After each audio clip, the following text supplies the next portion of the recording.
샌프란시스코를 여러 번 와봤는데요. 특별히 이번이 굉장히 따뜻하게 느껴지고 교회가 더 따뜻하게 느껴지고 1부, 2부 예배를 드리면서 앉으셔서 말씀 들으시는 성도님들을 뵈면서 제가 오히려 큰 도전과 많은 은혜를 받았습니다. 이렇게 열심히 말씀을 들으시는 교회도 있구나. 굉장히 제가 감동이었습니다. 소개해 주신 것처럼 저는 지금 해외 생활이 25년 만에 이제 한국으로 돌아가서 한국 살이 좀 적응하느라고 조금 고통을 겪고 있습니다. 특별히 홍콩에서는 오른쪽에서 운전을 계속 했거든요. 근데 한국에 갔더니 왼쪽에서 운전을 해야 되고 차선이 거꾸로 바뀌어 있기 때문에 어느 길로 가야 되는지 앞에 차가 없으면 가끔 잘못된 길로 들어가서 좀 어려움을 겪기도 합니다. 근데 운전은 그렇다고 치더라도요, 홍콩이 아무리 추워도 영상 15도 아래로는 내려가는 적이 없는 1년 내내 대부분 따뜻한 도시입니다. 근데 지난주에 동부의 집회 때문에 잠깐 들렸는데 마침 영하 15도였습니다. 더운 지방에서 이 땀구멍이 아마 많이 커졌는지 추위를 감당하기가 참 너무 어려웠습니다. 어떻게 보면 우리는 이렇게 환경에 적응하면서 우리의 모습이 변화되어 갑니다.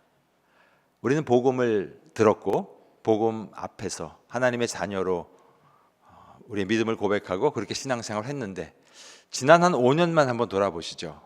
코로나로 인해서 인터넷 예배가 마치 정상적인 예배처럼 우리는 받아들이게 되고 비대면이 굉장히 정상적인 삶처럼 그렇게 지내게 되었습니다. 특별히 또 이 샌프란시스코 경쟁이 굉장히 치열한 도시이죠. 그러다 보니까 성공을 위해서, 생존을 위해서 우리의 삶의 모습 가운데 혹시 조금 정상에서 벗어나 있는 부분은 없는지 오늘 말씀을 통해서 다시 한번 우리를 돌아보기 원합니다. 1년에 한 번씩 건강검진 하시듯이 나는 말씀 앞에, 복음 앞에 바른 모습으로, 바른 신앙인으로 서가고 있는지 다시 한번 신앙의 옷깃을 새롭게 여미시는 그런 저와 여러분 되시기를 주님의 이름으로 축복합니다. 로마서는 성경에서도 굉장히 유명한 책 중에 하나입니다. 로마서를 통해서 아주 많은 영혼들이 변화되었습니다. 영국에 가보면 대영 박물관이라고 하는 곳이 있는데 그곳에는 영국이 식민지 시대를 겪으면서 외국의 식민지로부터 많은 유품들을 가져다가 모아 놓았습니다. 값을 매길 수 없는 귀한 유물들이 그곳에 많이 있습니다. 그래서 그곳 박물관 관장을 지낸 분은 이렇게 이야기합니다. 온 세계를 내게 준다 해도 나는 이 박물관과는 바꾸지 않을 것이다. 그런데 그가 이어서 하는 말이 그러나 사도 바울이 쓴 로마서 한 장만이라도 원본을 내가 받을 수 있다면 나는 바꾸겠다. 그 이야기 속에는 로마서가 얼마나 소중하고 로마서가 얼마나 많은 영혼들을 변화시킬 수 있는가 하는 것에 대한 그런 고백이 들어 있습니다. 아시는 것처럼 로마서는 AD 58년경에 사도 바울이 로마에 있는 교회에 쓴 편지입니다. 이미 로마서가 그들에게 전해졌을 때는 복음이 전해진 지 20여 년이 지났고 그곳에는 이미 교회가 세워져 있었습니다. 그럼에도 불구하고 익히 알고 있는 내용의 복음을 다시 전한 이유는 로마에 사는 그리스도인들은 그들의 생존을 위하여 혹시라도 그들의 믿음이 조금 변질되었을 경우에 다시 복음 앞에 서라는 그런 말씀으로 로마서 이 내용을 그들에게 전한 것입니다. 우리에게는 믿음을 주셨습니다. 우리 에베소서 2장 8절 너희가 그 믿음에 인하여 믿음으로 말미암아 구원을 받았다고 By grace we are saved. 우리에게 믿음이라는 그릇을 주셨습니다. 그 믿음이라는 그릇 안에 복음이라는 것을 받았는데 혹시 세파 때문에 세상에서 경쟁하는 삶을 살다 보니까 이 그릇에 때가 묻지는 않았는지 그릇이 찌그러지고 왜곡되지는 않았는지 우리는 정기적으로 하나님 말씀 앞에 말씀의 거울을 삼아서 우리의 모습을 돌아볼 수 있어야 하겠습니다. 로마서를 통해서는요 참 많은 영혼들이 변화되었습니다. 로마서 13장 13절 14절 보시면요 낮에와 같이 단정히 행하라. 왜냐하면 모든 범죄는 밤에 일어나거든요. 낮에와 같이 단정히 행하고 술 취하거나 음란하거나 호색하지 말며 다투거나 시기하지 말고 오직 주 예수 그리스도로 옷 입고 육신의 일을 도모하지 말라 말씀합니다. 이 말씀을 통하여 변화된 사람은 바로 탕자였던 어거스틴. 탕자가 위대한 신학자로 변화되는 역사가 이 성경 한 구절 속을 통하여서 하나님께서 그렇게 일하셨던 것을 우리는 알 수 있습니다. 또 로마서 1장 17절, 의인은 믿음으로 말미암아 살리라. 누군지 아시겠어요? 마틴 루터, 사제였던 마틴 루터. 그는 행위로 무엇인가를 이루려고 했지만 오직 구원은 믿음으로 말미암는 것을 깨닫게 되었고 종교 개혁을 단행했습니다. 또 이 루터의 로마서 서론을 읽다가 존 웨슬리가, 감리교회의 창시자이신 존 웨슬리가 믿음을 새롭게 하였습니다. 이렇게 한 사람 한 사람 위대한 우리의 믿음의 선배들이 로마서를 통해서 그들의 삶이 변화되었던 것을 우리는 역사 속에서 볼 수 있습니다. 그들이 읽은 로마서, 그 다음에 내가 지금 읽고 있는 로마서, 똑같은 로마서죠. 그들은 그렇게 변화되었는데 우리는 로마서 앞에 아무런 변화가 없다면 문제는 로마서가 문제일까요? 아니면 내가 문제일까요? 내가 문제이죠. 말씀 앞에 우리는 어떻게 반응하며 어떻게 살아야 될까요? 히브리서 4장 12절 말씀합니다. 하나님의 말씀은 살아있고 활력이 있다. 또 로마서 1장 16절, 복음은 모든 믿는 자에게 구원을 주시는 하나님의 능력이 됨이라. 하나님의 능력에는 아무 문제가 없는데 그 복음을 받아들이고 반응하는 나의 반응의 모습에 따라 그것이 변할 수 있다는 것입니다. 자, 오늘 말씀을 통해서 두 가지를 생각해 보려고 합니다. 첫 번째, 복음이란 무엇인가? 복음이란 무엇인가? 쉽고도 어려운 질문이죠. 복음이란 무엇인가? 두 번째, 부르심. 그 부르심 앞에 우리는 어떻게 반응해야 되는가? 사도 바울은 어떻게 반응했고 우리는 어떻게 반응해야 되는가? 복음과 부르심, 두 내용을 오늘 말씀을 통해서 함께 보려고 합니다. 여러분에게 만약 여러분의 손자, 손녀, 아들, 딸이 찾아와서 아빠, 할아버지, 복음이 뭐예요? 라고 물어보면 여러분 어떻게 답해 주시겠습니까? 쉽지 않은 질문이죠. 제가 홍콩에서 신방 목회를 많이 했는데요. 신방을 갔는데 초등학교 한 1학년쯤 됐을 때 그 아이가 그것도 제가 있는 앞에서 굉장히 짓궂게 자기 아빠에게 물어본 질문이었습니다. 아빠, 아브라함이 누구야? 제가 있는 앞이다 보니까 그 아빠는 얼굴이 빨개지면서 왜 그런 걸 나에게 물어? 전도사님한테 가서 물어봐. 그래서 굉장히 당혹해하는 모습이, 그 아이가 지금 대학을 갔는데도 불구하고 그때 그 모습이 지금도 생생합니다. 여러분 혹시 박성호 목사님이 신방을 가셨는데 아들이 아빠나 엄마한테 복음이 뭐예요? 라고 물어보면 혹시 그렇게 되지 않을 자신 있으십니까? 복음이 무엇인가? 오늘 말씀 속에서 다시 한번 분명히 깨닫는 시간 되기를 원합니다. 영어로 복음하면 good news죠. 좋은 소식, 기쁜 소식. 여러분에게 기쁜 소식은 무엇인가요? 손주가 태어났습니까? 자녀가 동부에 있는 좋은 학교에 입학을 하게 되었습니까? 직장에 취업을 하게 되었습니까? 아니면 자매님들은 백화점 어디 세일한대, 뭐 물건 싸게 판대, 이런 소식이 굉장히 빨리 전해지더라고요. 자기도 그 얘기 들었어 하면서 서로 간에 얼마나 소식이 빨리 전하는지, 그런 좋은 소식도 나누시고 경험하시기를 축복합니다.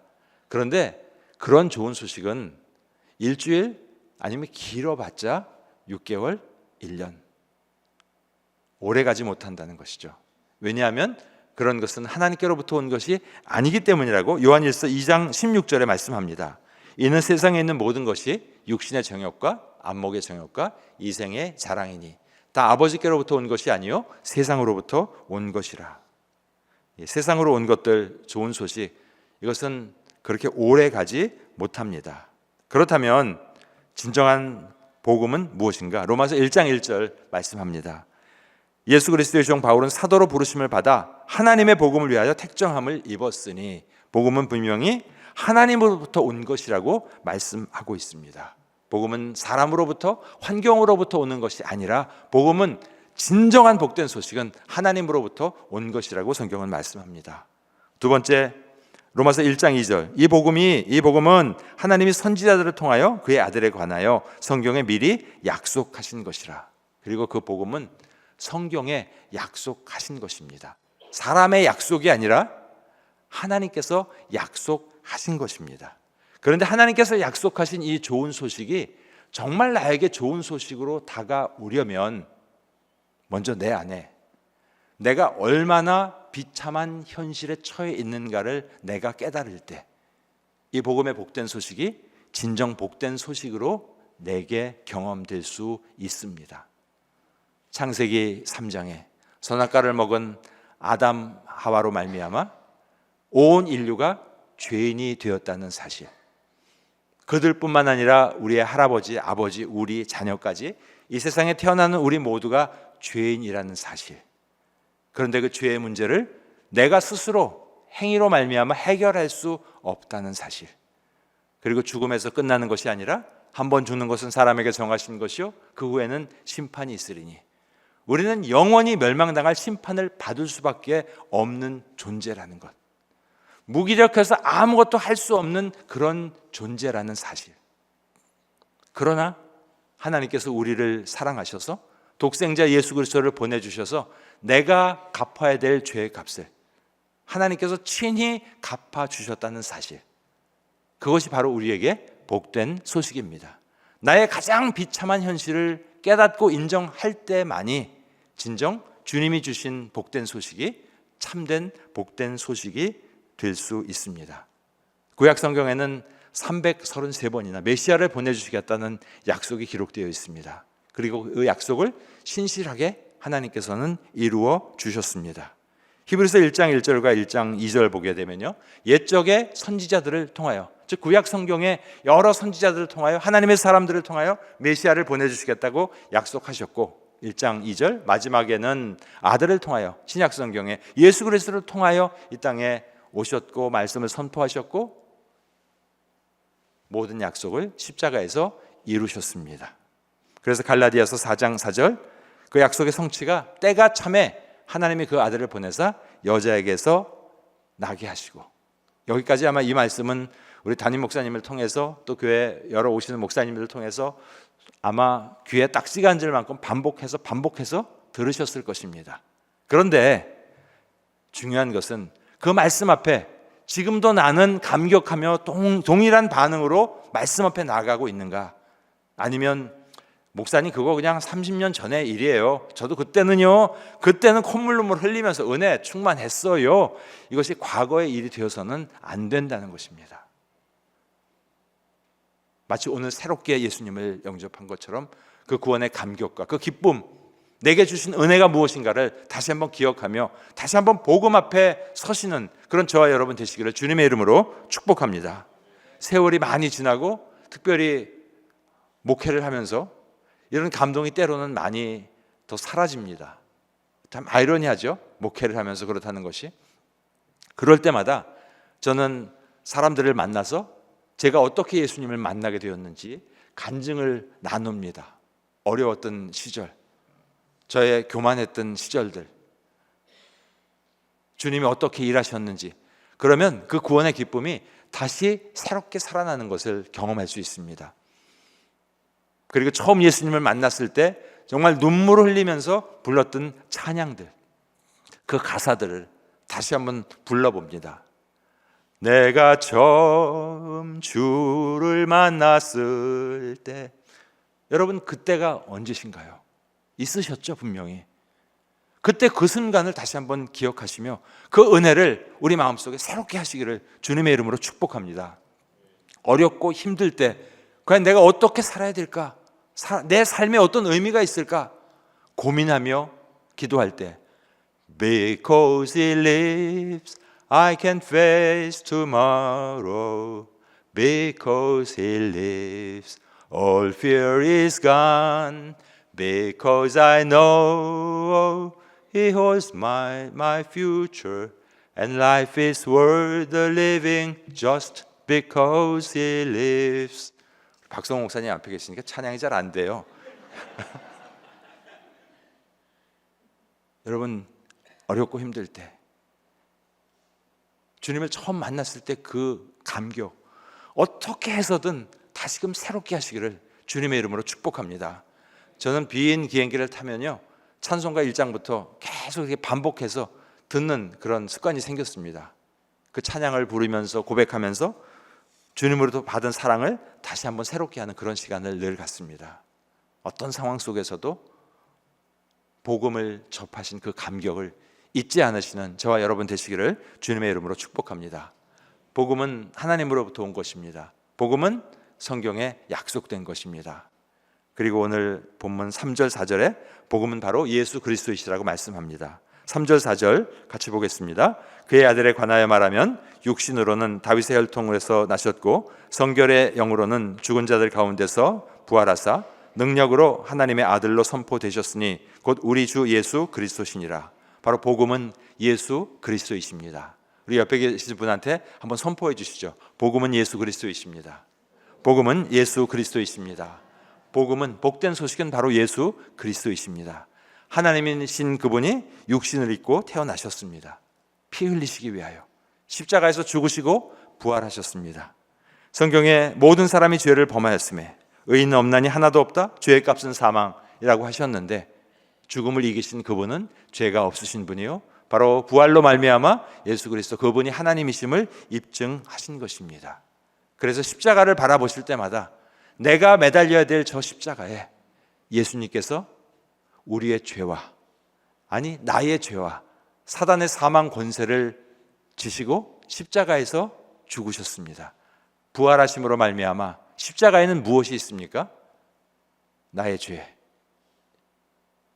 사단의 사망 권세, 그 십자가를 바라보시며 그렇게 은혜를 새롭게 하시기를 축복합니다. 그래서 마가복음 1장 1절에 복음을 아주 심플하게 정의하고 있습니다. 하나님의 아들 예수 그리스도의 복음의 시작이라. 하나님의 아들 예수 그리스도, 그분이 바로 복음이시고 복음의 시작이라고 말씀하고 있습니다. 바울은 이 복음을 이렇게 고린도전서 15장에서 설명합니다. 내가 받은 것을 너희에게 전하였노니 이는 성경대로 그리스도께서 우리를 위하여 죽으시고 장사 지낸 바 되셨다가 성경대로 사흘 만에 다시 살아나셨다. 성경대로 죽으셨고 성경대로 살아나셨고, 이처럼 복음은 값진 것입니다. 값지기 때문에 한국말 표현에는 값없는 은혜라는 이야기를 많이 하는데, 값 없다라는 것은 절대로 싸다는 의미가 아니죠. 영어로 priceless, 숫자로 표현할 수 없을 만큼 귀하기 때문에. 예수님이 얼마짜리예요? 숫자로 표현할 수 없기 때문에 priceless한 은혜로 우리가 구원을 받은 것입니다. 내가 받은 구원이 예수님 짤이라면, 그러면 앞으로의 나의 삶은 어떤 삶을 살아야 되겠습니까? 예수님 짤이 삶을 살아야 되겠죠.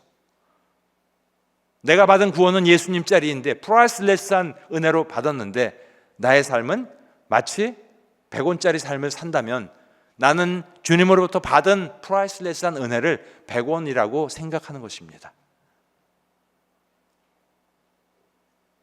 구원을 받기까지 나는 지불한 것이 없습니다. 왜냐하면 by grace we are saved.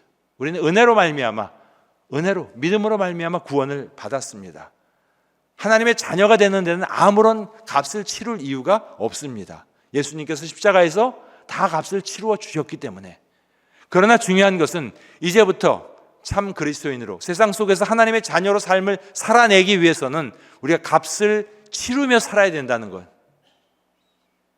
그런데 많은 사람들은 그 값을 치르려 하지 않습니다. 복음을 이용하려고 하고, 어떻게 하면 나에게 교회가 도움을 줄까? 내가 기도하면서 어떤 유익을 가질까? 자기중심적으로 생각하는 그런 안타까움 속에서 살기 때문에 세상의 교회를 바라보며 이기적인 공동체라고 이야기하고 손가락질하는 그런 아픔이 있습니다. 여러분, 복음 앞에 우리는 어떻게 반응해야 될까요?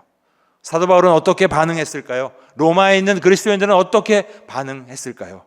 그리고 오늘을 사는 우리는 어떻게 이 복음 앞에, 부르심 앞에 반응해야 될까요? 첫 번째, 복음은 예수 그리스도이십니다. 우리는 예수님 짤이 구원을 받은 인생입니다. 그러면 이 부르심에 대해서 로마서 1장 1절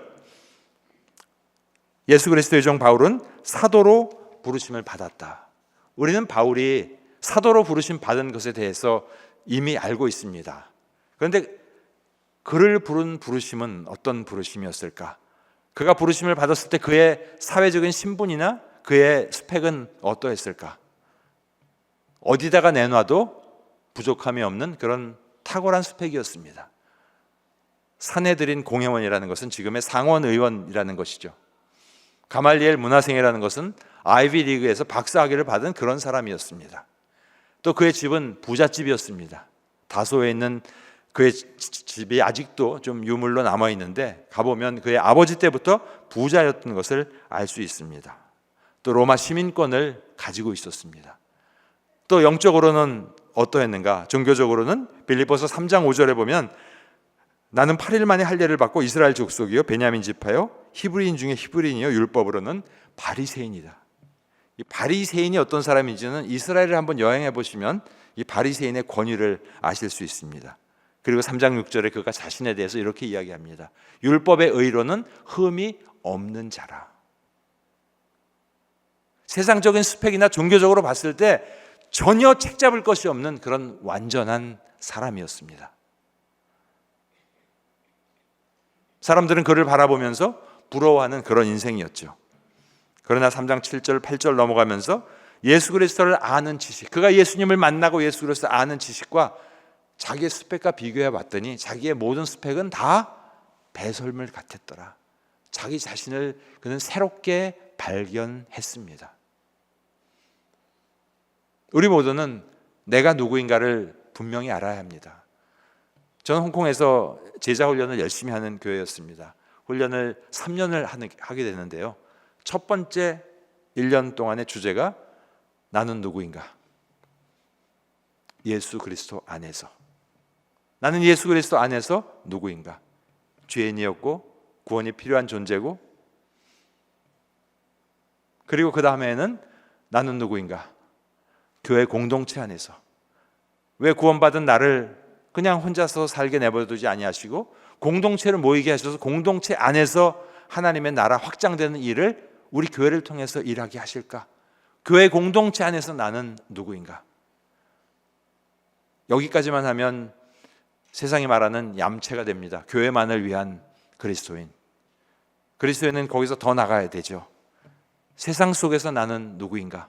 내가 다니는 직장에서, 내가 다니는 학교에서 나는 그리스도인으로서 어떻게 삶을 살아내야 되는가? 저는 그렇게 훈련을 하고 있습니다.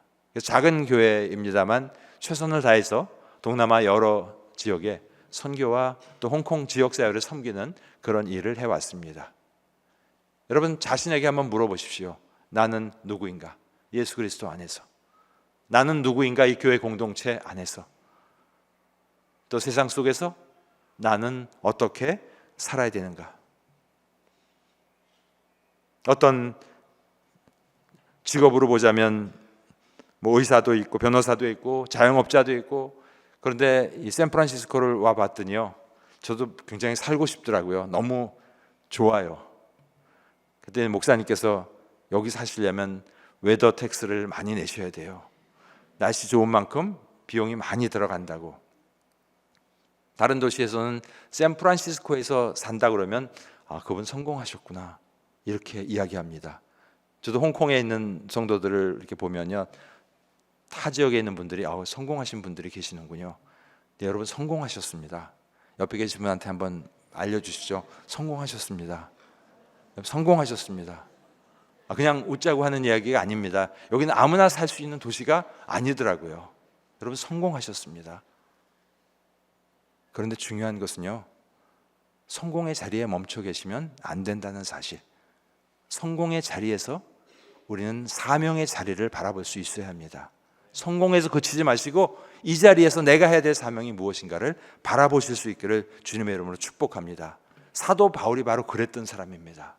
다메섹 도상에서 예수님을 만났을 때 Who are you, Lord? 주님 누구십니까? 사도행전 13장에 나와 있는 그 다메섹 도상에서의 사울의 회심 이야기 잘 아시죠? 그런데 이 이야기가 사도행전 22장에 조금 더 구체적으로 기록되어 있습니다. 자신이 예수님을 만난 이야기를 하면서 첫 번째 질문, 주님 누구십니까? 내가 핍박하는 예수다. 그는 예수님을 인격적으로 만났습니다. 구원 받았습니다. 그러나 그는 거기서 그치지 않고 두 번째 질문을 주님 앞에 올려드립니다. 사도행전 22장 10절입니다. 주님, 내가 무엇을 하리이까? What shall I do, Lord? 왜냐하면 그가 받은 구원이 예수님짜리 구원인데 구원 받는 것으로 끝나는 것이 앞뒤가 안 맞는 삶이기 때문에 그는 그럼 내가 무엇을 하리이까? 주님은 그를 부르셔서 이방의 사도로 부르시고 사명을 맡기셨습니다. 내가 예수님을 만난 자라면, 내가 받은 구원이 예수님짜리 구원이라면 우리는 당연히 이 질문을 드려야 되지 않을까요? 이 질문을 드리지 않는다면 내가 받은 구원은 예수님짜리 구원이 아닙니다. 10원 빼기 1원의 그냥 구원일 뿐입니다.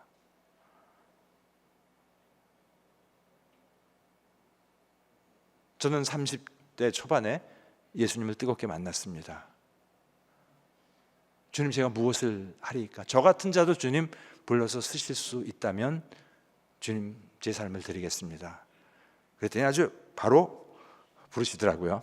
그래서 순종하면서 제 공부를 시작했고 이제 사역을 시작했습니다. 그대로 오랜 세월이 지났지만 단 한 번도 후회함 없이 기쁨으로 이렇게 달려갈 수 있습니다. 이곳에 계신 한 분 한 분을 향해서도 주님은 그 부르심으로 부르고 계십니다. 로마서 1장 7절에 보면 로마에서 하나님의 사랑하심을 받고 성도로 부르심을 받은 모든 자에게, 사도 바울을 부르신 그 부르심이라는 단어와요, 로마에 있는 성도를 부르셨다는 그 부르심의 단어가 똑같은 단어를 사용하고 있습니다. 그 단어는 클레토스라고 하는 단어인데요, 영어로 표현하면 invited by God in the proclamation of the gospel. 하나님이 초대해서 부르셨습니다. 하나님의 귀한 사역을 위하여 스스로 모든 것을 하실 수 있는 그분이 우리를 초대하셔서 부르셔서 동역하게 하시고 그 기쁨을 함께 나눌 수 있도록 부르셨다는 사실, 그 부르심 앞에 로마에 있는 그리스도인, 그들 대부분 노예였습니다. 종이었습니다. 그러나 목숨 걸고 신앙생활을 함으로 말미암아 200~300년이 지난 후에 국교가 기독교로 바뀌는 역사를 그들을 통하여 하나님은 이루셨습니다. 그런데 그 동일한 부르심으로 로마서 1장 6절에 오늘 우리를 부르시고 계십니다. 1장 6절, 너희도 그들 중에서 예수 그리스도의 것으로 부르심을 받은 자니라.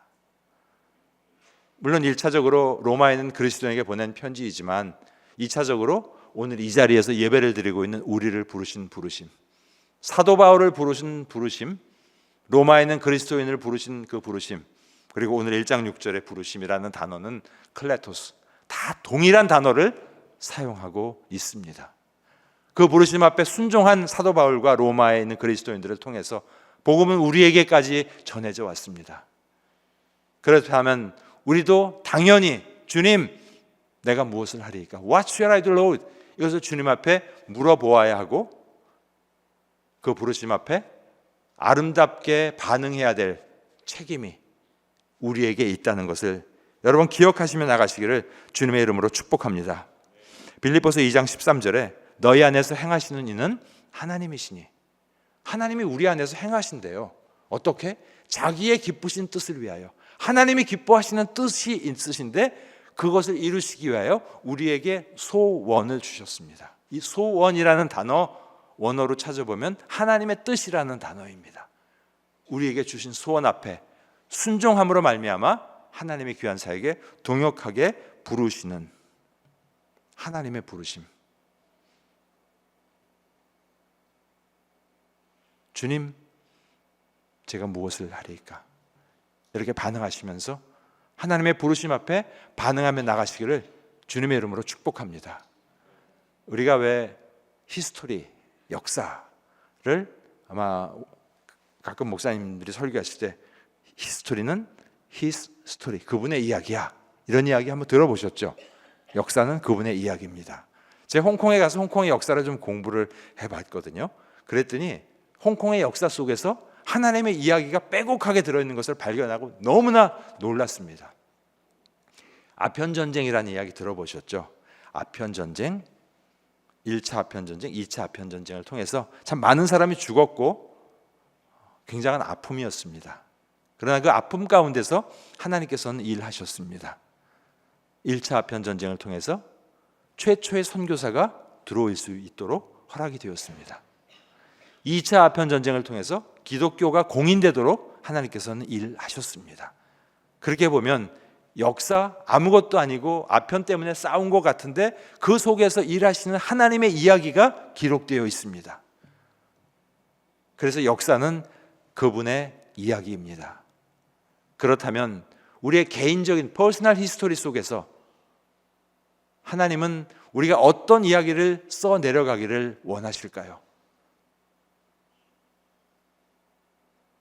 하나님은 우리 한 분 한 분을 부르시면서 하나님의 이야기를 써 내려가는 예수님짜리 구원을 받은 인생으로 앞으로의 삶 속에 어떤 일을 어떻게 펼쳐나갈까 기다리시고 기대하고 계십니다. 목사님, 지금 그래서 제가 샌프란시스코에서 잘 나가는데요, 한 10년만 더 벌고 그 뒤에 가면 안 될까요? 또 어떤 분은 목사님, 제가 좀 나이가 많은데요, 그런데 우리 모두에게 분명한 것은요, 오늘이 가장 젊은 날입니다. 오늘이 하나님께 드리기에 가장 베스트 데이라는 것. 여러분, 가장 좋은 것을 주님께 드리길 원하시죠? 제가 40에 하나님이 저를 부르셨을 때 제가 하나님과 흥정을 했습니다. 주님, 지금 그래도 제가 잘 나가는데요, 10년만 더 좀 부를 쌓아놓고 그 뒤에 편안하게 주님의 부르심에 순종하면 안 될까요? 뭐라고 그러셨을까요? 난 내가 지금 필요한데 10년 뒤에는 필요 없을 것 같아. 그런 마음을 주셔서 정말 두렵고 떨림으로 바로 내려놓고 주님의 뜻에 순종할 수 있었습니다.